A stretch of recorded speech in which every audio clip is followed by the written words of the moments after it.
Balikan ako no tuod dahil ako'y gidugang adto. Si Jovelyn Adanting hapon ni na ako'y gidugang nga else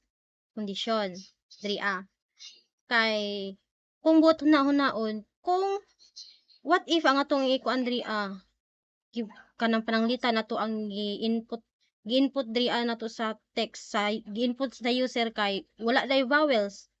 So akong gidungagan siya og isa ka conditional statement nga else iyahang ikuan nga ay i-check wala man ni vowels na nga ay atong iparandom testing ngita ta walay vowels nga mga words. So pananglitan ato ang ikuan kay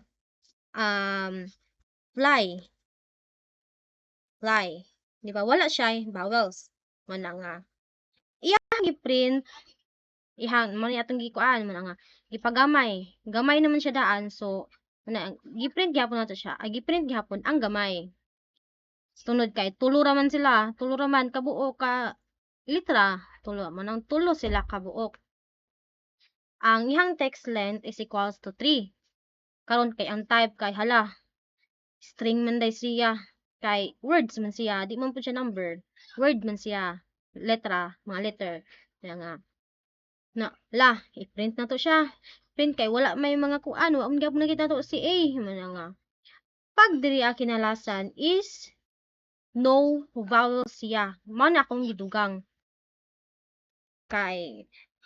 karon ako na realize pwede di mag-input si user og walay vowels so mara to daghang salamat og sorry kay nagdugang ko for clarification. Salamat.